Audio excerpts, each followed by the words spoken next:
ನಮಸ್ಕಾರ, on spot ನ್ಯೂಸ್ಗೆ ಸ್ವಾಗತ. ನಾನು ಅಕ್ರಮ್ ಮುಮಿನ್. ರಾಜ್ಯದಲ್ಲಿ 224 ವಿಧಾನಸಭಾ ಸದಸ್ಯರ ಪೈಕಿ 15% ಮಂದಿಗೆ ಮಾತ್ರ ಸಚಿವ ಸ್ಥಾನ ನೀಡುವ ಅವಕಾಶವಿದ್ದು, 135 ಶಾಸಕರಿರುವ ಸಂದರ್ಭದಲ್ಲಿ ಯಾರನ್ನು ಸಚಿವರನ್ನಾಗಿ ಮಾಡಬೇಕು, ಯಾರನ್ನು ಕೈಬಿಡಬೇಕು ಎಂಬುದು ಸ್ವಲ್ಪ ಕಷ್ಟ ಎಂದು ಕಲಬುರಗಿ ಜಿಲ್ಲಾ ಉಸ್ತುವಾರಿ ಸಚಿವ ಪ್ರಿಯಾಂಕ್ ಖರ್ಗೆ ಹೇಳಿದರು. ಕಲಬುರಗಿ ತಾಲೂಕಿನ ಔರಾದ್ಬಿ ಗ್ರಾಮಕ್ಕೆ ಭೇಟಿ ನೀಡಿ ಮುಂಗಾರು ಮಳೆಯ ಕೊರತೆಯಿಂದ ಹಾನಿಗೊಳಗಾದ ಬೆಳೆ ಪ್ರದೇಶಗಳನ್ನು ವೀಕ್ಷಿಸಿದ ಬಳಿಕ ಸುದ್ದಿಗಾರರೊಂದಿಗೆ ಮಾತನಾಡಿದ ಅವರು, ಕ್ಯಾಬಿನೆಟ್ನಲ್ಲಿ ಯಾರು ಇರಬೇಕು, ಯಾರು ಇರಬಾರದು ಎಂಬುದು ನನ್ನ ಆದ್ಯತೆ ಅಲ್ಲ, ಅದು ಮುಖ್ಯಮಂತ್ರಿಗಳ ಆದ್ಯತೆ. ಮುಖ್ಯಮಂತ್ರಿಗಳಿಗೆ ಕೇಳಬೇಕಾದ ಪ್ರಶ್ನೆ ನನಗೆ ಕೇಳಿದರೆ ಹೇಗೆ ಉತ್ತರಿಸಲು ಸಾಧ್ಯ ಎಂದು ಹೇಳಿದರು. ನನಗೆ ಗೃಹ ಸಚಿವರ ಜವಾಬ್ದಾರಿ ನೀಡಲಾಗಿದೆ, ಅದನ್ನು ಸಮರ್ಥವಾಗಿ ನಿಭಾಯಿಸುತ್ತಿದ್ದೇನೆ. ಆ ಜವಾಬ್ದಾರಿ ತೆಗೆದರೆ ಪಕ್ಷ ಸಾಮಾನ್ಯ ಕಾರ್ಯಕರ್ತನಾಗಿ ಕೆಲಸ ಮಾಡುತ್ತೇನೆ ಎಂದು ಪ್ರಿಯಾಂಕ್ ಖರ್ಗೆ ಸ್ಪಷ್ಟಪಡಿಸಿದರು. ನೋಡಿ, ನಾನು ಭಾಳ ಸ್ಪಷ್ಟವಾಗಿ ತಮ್ಮ ಮುಂದೆ ಹೇಳಿದ್ದೇನೆ. ನಾನು 135 ಜನ ಇದ್ದಾಗ ಪ್ರಾದೇಶಿಕ ಪ್ರಾತಿನಿಧ್ಯತೆ ಅಥವಾ ಸಾಮಾಜಿಕ ನ್ಯಾಯ ಕೊಡೋದು ಭಾಳ ಕಷ್ಟದ ಕೆಲಸ. ಅದರಲ್ಲೂ ಕೂಡ ಒಂದು ಪ್ರಾಮಾಣಿಕ ಪ್ರಯತ್ನ ನಮ್ಮ ವರಿಷ್ಠರಿಂದ ಆಗಿದೆ.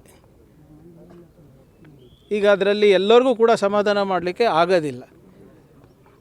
ಹೈಕಮಾಂಡ್ ಏನು ಡಿಸಿಷನ್ ತೊಗೊಂತೆ ಅದಕ್ಕೆಲ್ಲರೂ ಬದ್ಧರಾಗಿದ್ದಾರೆ ಅಂತ ಕೂಡ ಹೇಳಿದ್ದಾರೆ. ಹೌದು, there are lot of deserving people, ಇಲ್ಲ ಅಂತ ಯಾರೂ ಹೇಳ್ತಾ ಇಲ್ಲ. ನಮ್ಮಲ್ಲಿ ನಾಯಕತ್ವದ ಕೊರತೆನೂ ಇಲ್ಲ, ಸಾಮರ್ಥ್ಯದ ಕೊರತೆನೂ ಇಲ್ಲ. ಕಷ್ಟ ಏನಪ್ಪ ಅಂದರೆ ಬರೀ 15% ಅವ್ರಿಗೆ ಮಾಡ್ಬೋದು ನಾವು. 224ನಲ್ಲಿ ಬರೀ 15%ಗೆ ಮಾಡ್ಬೋದು, 33 ಜನಕ್ಕೆ ಮಾಡ್ಬೋದು ನಾವು. ಸೊ ಸ್ವಲ್ಪ ಸಹಜವಾಗಿ ಕಷ್ಟ ಅಲ್ಲ. 135 ಇದ್ದಾಗ 35 ಜನಕ್ಕೆ ಮಾಡು ಅಂದರೆ ಯಾರಿಗೆ ಬಿಡೋದು, ಯಾರಿಗೆ ಹಿಡಿಯೋದು ಹೇಳಿ? ಅದು ಅವ್ರು ಚರ್ಚೆ ಮಾಡಿರ್ತಾರಲ್ಲ ಇವರೇ ನೋಡಿ.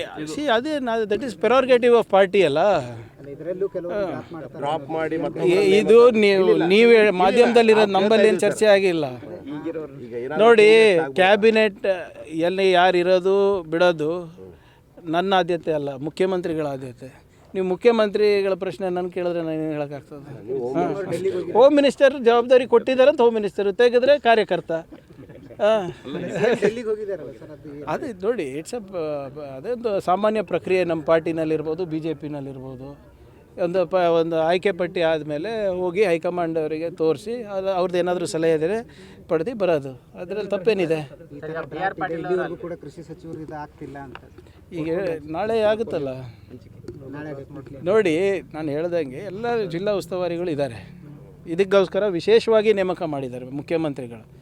ಯಾವುದೇ ರೀತಿಯಾದಂಥ ತೊಂದರೆ ಆಗಬಾರ್ದಂತ ತಾನೇ ಮಾಡಿರೋದು. ಈಗ ನೀವೇನೇ ಹೇಳ್ಬೋದು, ಒಂದು ಮಾತ್ರ ಒಪ್ಪಬೇಕಾಗ್ತದೆ. ಕಳೆದ 2-3 ವರ್ಷದಲ್ಲಿ ಹಿಂದೆ ಕಾಣದಷ್ಟು ನಮಗೆ ಪರಿಹಾರ ರೈತರಿಗೆ ನಾವು ತಂದು ಕೊಟ್ಟಿದ್ದೀವಿ ನಮ್ಮ ಜಿಲ್ಲೆಯಲ್ಲಿ ಮತ್ತು ನಮ್ಮ ರಾಜ್ಯದಲ್ಲಿ. That is undebatable. Drinking water ಭಾಳ ಸಮಸ್ಯೆ ಇದೆ ಸರ್, ಕಲುಷಿತ ನೀರು ಬರ್ತಾ ಇದೆ. ನೋಡಿ ಇದನ್ನು ಕೂಡ ಈಗಾಗಲೇ ಚರ್ಚೆ ಮಾಡಿದ್ದಾರೆ. ಖಂಡ್ರೆ ಅವರು ನಿನ್ನೆ ರೀಜ್ನಲ್ ಮೀಟಿಂಗ್ ತೊಗೊಂಡಿದ್ದಾರೆ ಬೆಳ್ಳಾರಿನಲ್ಲಿ. ಸೊ ಈಗ ನಾನು ಹೇಳ್ದಂಗೆ ಇದು ಒಂದು ವಿಚಿತ್ರವಾದಂಥ ಬೆಳವಣಿಗೆ. ಇದು ಎಲ್ಲಿನೋ ಯಾವಾಗಲೂ ಆಗ್ತದೆ, ಈ ಸರಿ ಸೂಪರ್ ಎಲ್ಲಿನೋ ಆಗಿರೋದು. ಸೊ ಇದು ಬರೇ ನಮ್ಮ ಕಲಬುರಗಿಗೆ ಅಥವಾ ರಾಜ್ಯಕ್ಕೆ ಸೀಮಿತ ಅಲ್ಲ, ಇಡೀ ದೇಶಕ್ಕೂ ಆಗ್ತದೆ ಮತ್ತು ಹಲವಾರು ಬೇರೆ ಬೇರೆ ದೇಶಗಳಲ್ಲೂ ಕೂಡ ಈ ಸಮಸ್ಯೆ ಉದ್ಭವಿಸ್ತದೆ. ನಾನು ಹೇಳ್ದನಲ್ಲ, ಬರೀ ಇದು ಜೂನ್ ಜುಲೈದು ಅಷ್ಟೇ ಅಲ್ಲ ಸಮಸ್ಯೆ, ಮುಂದಿನ ಜೂನ್ ಜುಲೈ ತನಕ ನಾವು ಕಾಪಾಡ್ಕೊಂಡಿರ್ಬೇಕಾಗ್ತದೆ ನಮ್ಮ ಮೂಲಗಳನ್ನು, ಜಲಮೂಲಗಳನ್ನು. ಸೊ ಅದಕ್ಕೂ ಕೂಡ ಒಂದು ವಿಶೇಷವಾದಂಥ ಆದ್ಯತೆಯನ್ನು ನಾವು ನೀಡಿದ್ದೇವೆ. ಈಗಾಗಲೇ 1 ಕೋಟಿ ಪ್ರತಿ ತಾಲೂಕು ಕೂಡ ಕುಡಿಯೋ ನೀರಿಗೆ ಕೊಟ್ಟಿದ್ದೇವೆ. ನೋಡಿ, ಅದು ಆಗಲೇ ತನಿಖೆ ಮಾಡ್ತಾ ಇದ್ದೀವಿ. ಈಗ ಎರಡು ಪ್ರಕರಣಗಳು ನಮ್ಮ ಕಲಬುರಗಿನಲ್ಲಿ ಆಗಿದೆ. ಒಂದು ಅಫಜಲ್ಪುರ ಮತ್ತು ಒಂದು ದಂಡೋತಿ ಶಾಲೆಯಲ್ಲಿ, ಚಿತ್ತಾಪುರ್ನಲ್ಲಿ, ಸೇಡಂನಲ್ಲೂ ಆಗಿದೆ. ಈಗ ಇದು ವಾರ್ಡನ್ಗಳ ಮೇಲೂ ಕೂಡ ಆ್ಯಕ್ಷನ್ ತೊಗೊಂಡಿದ್ದೀವಿ. ಮತ್ತು DCಗೆ ನಾನು ಕಟ್ಟುನಿಟ್ಟವಾದಂಥ ನಿರ್ದೇಶನ ನೀಡಿದ್ದೀನಿ. ಜಿಲ್ಲಾ ಮಟ್ಟದ ಅಧಿಕಾರಿಗಳು ಹೋಗಿ ಸರ್ಪ್ರೈಸ್ ವಿಸಿಟ್ ಮಾಡಬೇಕಾಗ್ತದೆ ಎಲ್ಲ ಕಡೆ ಅಂತ ಈಗಾಗಲೇ 4-5 ಕಡೆ ಮಾಡಿದ್ದಾರೆ. ಸ್ವಲ್ಪ ಇದನ್ನು ಹೆಚ್ಚು ರೀತಿಯಾಗಿ ಜೇಡಿಗಳು ನೋಡ್ಕೋಬೇಕು. ಅವರಿಗೂ ಇವತ್ತು ಕರೆಸಿದ್ದೀನಿ ನಾನು. Thank you. BPL ration card ಹಾಗೂ ಆಯುಷ್ಮಾನ್ ಕಾರ್ಡ್ ಫಲಾನುಭವಿಗಳಿಗೆ ಸುಜ್ನಿ ಆಸ್ಪತ್ರೆಯಲ್ಲಿ ಉಚಿತ ಚಿಕಿತ್ಸೆ. ಕಲಬುರಗಿಯಲ್ಲಿ ಸ್ತ್ರೀ ರೋಗ ಹಾಗೂ ಮಕ್ಕಳ ಚಿಕಿತ್ಸೆಗಾಗಿಯೇ ಪ್ರತ್ಯೇಕ ಆಸ್ಪತ್ರೆ ಪ್ರಾರಂಭ. ಸುಜ್ನಿ ಕಲ್ಯಾಣ ಕರ್ನಾಟಕ ಭಾಗದ ಅತ್ಯಾಧುನಿಕ ತಾಯಿ ಮತ್ತು ಶಿಶುವಿನ ಆರೈಕೆಯ ಆಸ್ಪತ್ರೆ. ಸ್ತ್ರೀ ರೋಗ ತಜ್ಞ ಖ್ಯಾತ ವೈದ್ಯರು ಹಾಗೂ ಮಕ್ಕಳ ತಜ್ಞ ಖ್ಯಾತ ವೈದ್ಯರ ತಂಡದಿಂದ ಕಡಿಮೆ ದರದಲ್ಲಿ ಚಿಕಿತ್ಸೆ. ವಿಶ್ವ ದರ್ಜೆಯ ಉಪಕರಣಗಳ ಮತ್ತು ಅತ್ಯಾಧುನಿಕ ICU, NICU ಹಾಗೂ ಇತರೆ ಸೌಲಭ್ಯಗಳಿಂದ ಮಕ್ಕಳಿಗೆ ಗುಣಮಟ್ಟದ ಆರೈಕೆ. ಸುಜಿನಿ ಆಸ್ಪತ್ರೆಯಲ್ಲಿನ ಸೌಲಭ್ಯಗಳು: ದಿನದ 24 ಗಂಟೆಯಲ್ಲಿ ತುರ್ತು ಸೇವೆ, ಹೈ ರಿಸ್ಕ್ ಗರ್ಭಧಾರಣೆ, ಒಬೆಸ್ಟ್ರಿಕ್ ICU, ನವಜಾತ ಮತ್ತು ಶಿಶು ICU, ಶಿಶು ಸಂಬಂಧಿತ ಶಸ್ತ್ರಚಿಕಿತ್ಸೆ, ಲ್ಯಾಪ್ರೋಸ್ಕೋಪಿ, ಲಸಿಕಾಕರಣ, ತಜ್ಞ ವೈದ್ಯರ ಸಲಹೆ, ಡಯಾಗ್ನೋಸ್ಟಿಕ್ ಮತ್ತು ಅಲ್ಟ್ರಾಸೌಂಡ್ ಸೇರಿದಂತೆ ಅನೇಕ ಸೌಲಭ್ಯಗಳು ನಿಮ್ಮ ಸುಜಿನಿ ಆಸ್ಪತ್ರೆಯಲ್ಲಿ ಲಭ್ಯ.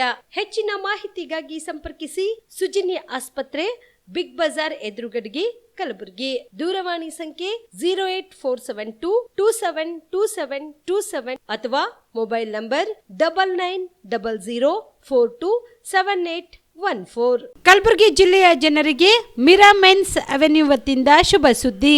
ಮಿರಾ ಮೆನ್ಸ್ ಅವೆನ್ಯೂ ಬಟ್ಟೆ ಶೋರೂಮ್ನಲ್ಲಿ ಬ್ರಾಂಡೆಡ್ ರೆಡಿಮೇಡ್ ಬಟ್ಟೆಗಳ ಮೇಲೆ ಅಪ್ ಟು 50% ಡಿಸ್ಕೌಂಟ್. ಮತ್ತ್ಯಾಕೆ ತಡ, ಹಿಂದೆ ಭೇಟಿ ನೀಡಿ ನಿಮ್ಮ ಮೀರಾ ಮೆನ್ಸ್ ಅವೆನ್ಯೂನಲ್ಲಿ. ನಿಮ್ಮ ಮನೆಯಲ್ಲಿ ಮದುವೆ ಇದೆಯಾ, ಮದುಮಗ ಸೇರಿದಂತೆ ಸಂಬಂಧಿಕರಿಗೆ, ಸ್ನೇಹಿತರಿಗೆ ಬಟ್ಟೆ ಖರೀದಿ ಮಾಡೋದಿದೆಯಾ? 10 ಅಂಗಡಿಗೆ ಹೋಗಿ ಬಟ್ಟೆ ಹುಡುಕುವ ಬದಲು ಎಲ್ಲಾ ರೀತಿಯ ಹಬ್ಬಗಳ, ಮದುವೆ, ಶುಭ ಸಮಾರಂಭ ಸೇರಿದಂತೆ ಎಲ್ಲಾ ರೀತಿಯ ಬಟ್ಟೆಗಳು ಇದೀಗ ಒಂದೇ ಸೂರಿನಡಿಯಲ್ಲಿ ಕಲ್ಪಿಸಿದ್ದಾರೆ. ಹಾಗಾದ್ರೆ ಚಿಂತೆ ಬಿಡಿ, ನಿಮ್ಮ ಕಲಬುರಗಿಯಲ್ಲಿ ಮೀರಾ ಮೆನ್ಸ್ ಅವೆನ್ಯೂ ಪುರುಷರ ಬಟ್ಟೆಗಳಿರುವ ಬೃಹತ್ ಶೋರೂಮ್ ಪ್ರಾರಂಭಿಸಿದ್ದಾರೆ. ಇಲ್ಲಿ Manyavar, Blackberry, Jack and Jones, Rare Rabbit, Spykar, Indian Terrain, Arrow, Mufti, US Polo ಸೇರಿದಂತೆ ಎಲ್ಲಾ ರೀತಿಯ ಬ್ರಾಂಡೆಡ್ ಬಟ್ಟೆಗಳು ಇಲ್ಲಿ ಲಭ್ಯ. ಇನ್ನೊಂದು ವಿಶೇಷ ಏನೆಂದ್ರೆ, ಮದುಮಗನಿಗೆ ಹಾಗೂ ಸಂಬಂಧಿಕರಿಗೆ ಮದುವೆಗೆ ಬೇಕಾದ ಎಲ್ಲಾ ರೀತಿಯ ಬಟ್ಟೆ, ಸೂಟ್, ಶೇರ್ವಾನಿ, ಜೋಧ್ಪುರಿ, ಬ್ಲೇಸರ್, ಪೇಟಾ, ಶೂಸ್ ಸೇರಿದಂತೆ ಎಲ್ಲಾ ರೀತಿಯ ವಸ್ತುಗಳು ಇಲ್ಲಿ ರಿಯಾಯಿತಿ ದರದಲ್ಲಿ ಲಭ್ಯ. ಮತ್ತ್ಯಾಕೆ ತಡ, ಹಿಂದೆ ಭೇಟಿ ನೀಡಿ. ಕಲ್ಯಾಣ ಕರ್ನಾಟಕದ ಬೃಹತ್ ಬಟ್ಟೆ showroom Meera men's avenue, Lahoti petrol bunk ಮುಂಭಾಗ, ತಿಮ್ಮಾಪುರಿಗೆ ಹೋಗುವ ರಸ್ತೆ, ಕಲಬುರಗಿ. ಹೆಚ್ಚಿನ ಮಾಹಿತಿಗಾಗಿ ಸಂಪರ್ಕಿಸಿ 9916745499.